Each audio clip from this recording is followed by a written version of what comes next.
Why do I support women? And what does it really mean to me? Well, it's not about me. It's about uplifting millions of women in this country. Reliance Foundation directly impacts the lives of more than 2.2 million women in India.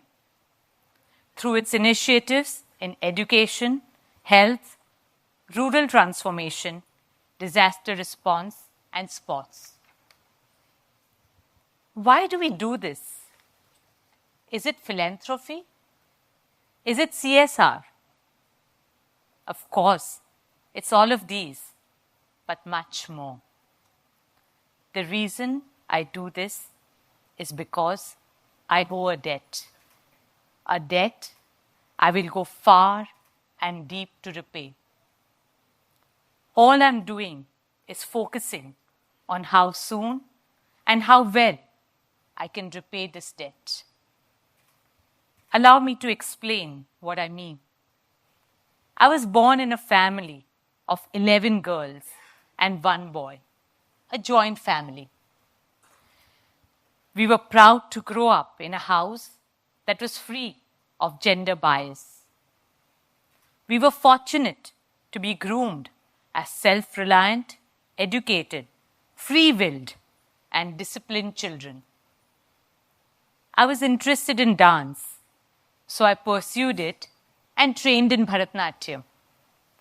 After my graduation, I wanted to teach, so I joined a school and started working as a teacher.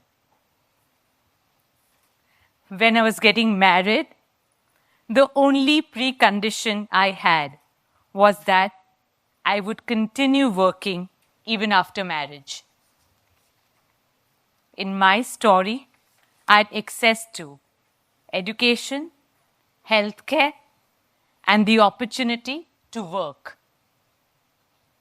Most importantly, I could make my own choices for myself because of an environment and outlook that encouraged and enabled me. Unfortunately, millions of women don't have access to basic things like healthcare, water, sanitation, and education. Then there are those who, despite having all these, have no access to employment.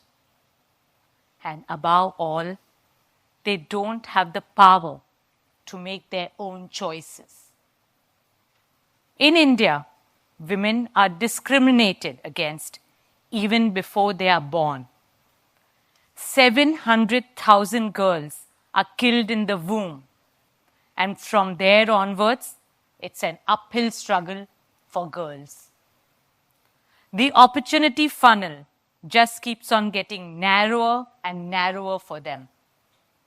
Over 1 million children below the age of 5 are lost each year, of which 300,000 die on the first day of life itself. Worst, a majority of them are girls. As a mother myself, I find this very painful to accept. Girls are neglected when unwell and not given priority for medical treatment in the family as compared to boys, leading to high infant mortality rates. More than 50% of girls fail to enroll to schools. Large number of girls drop out of school at puberty. One of the main reasons being the lack of separate toilets for them.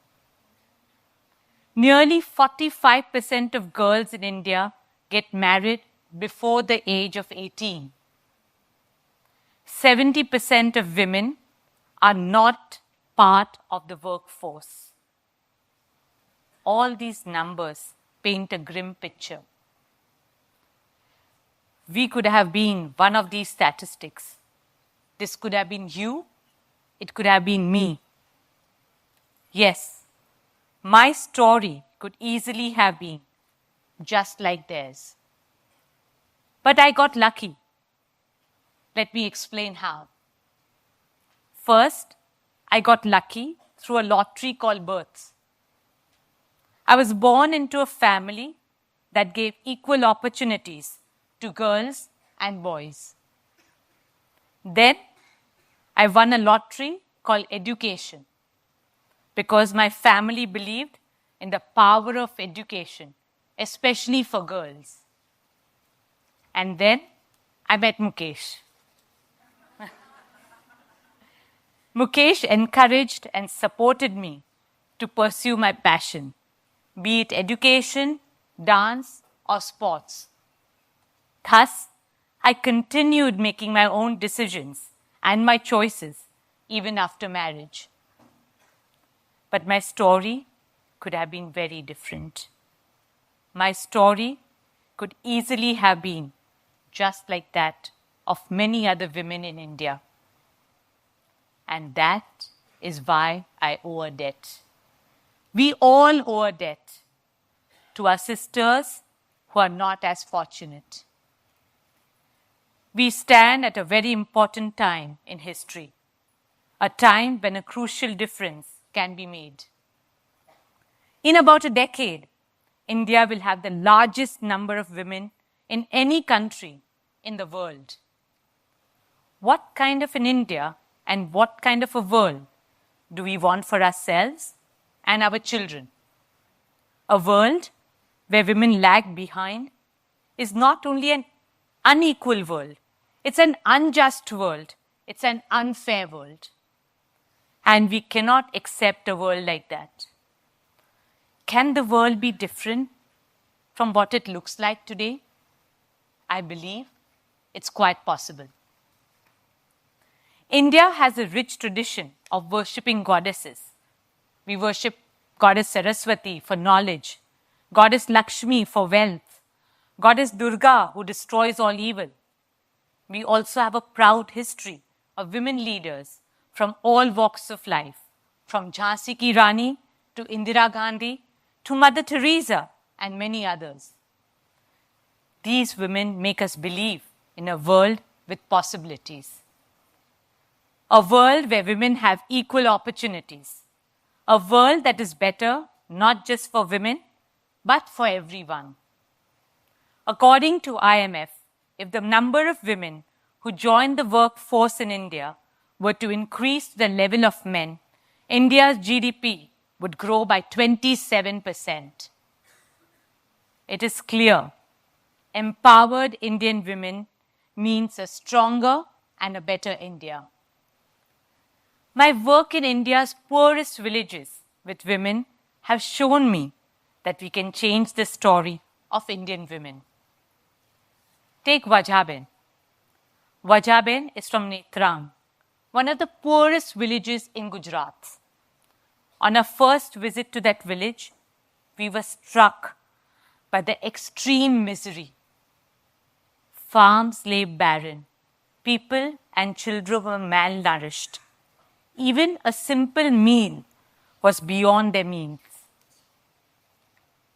Then I met Vajaben. Her father was bedridden, and she was a single mother of 3 young children. For them, life was a real struggle. Yet there was something different about her. In her eyes was a determination to fight her circumstances. Our foundation wanted to help, and our philosophy is to enable people to help themselves. So we helped and assisted Vajaben to set up a nutrition garden. Within 3 months, the garden was producing more than 200 kilograms of vegetables a month. She was now self-reliant, but she didn't stop there. Vajaben motivated other women from her village to set up similar gardens and helped them also to earn an income out of it. In a male-dominated community, she rallied other women around her to transform her own village. Soon Vajaben was elected as the president of the Village Farmers Association. Today, thanks to Vajaben, there are 44 nutrition gardens in Netrang. No child goes to bed hungry or is malnourished. Every child goes to an Anganwadi for their well-being and education. I would like to believe there's a Vajaben in every village in India. We need to find them and empower them. They will do the rest. Another example that comes to my mind is Prakash Kaur from Jalandhar. She comes from the state which has the highest rates of female infanticide in India. Unwanted girls are thrown into garbage dumps, abandoned on railway tracks or river banks. Prakash ji started picking up these girls and gave them a home and became their mother. Today, she runs a unique home where she's a mother to 70 abandoned girls. Prakash ji gave these little girls a new life where their own parents wished them death. When I met her at Unique Home, what really touched my heart was a compassion when she told me, I have not adopted these girls. They are my real daughters. Some of these girls are well-educated teenagers today, and one of them is even studying to be a doctor. True to her name, Prakash is spreading light and hope. These stories tell us that women can make a huge difference. However, we need millions of such stories.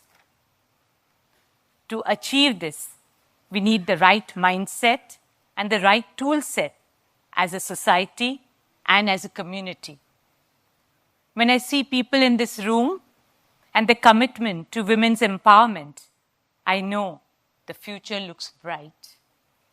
When I look at Prakash Kaur and Vajaben and hundreds of courageous women like them, I know there's hope.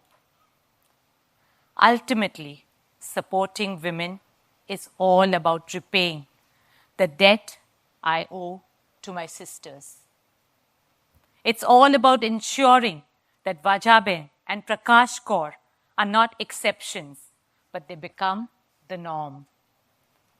Supporting women is neither CSR or philanthropy.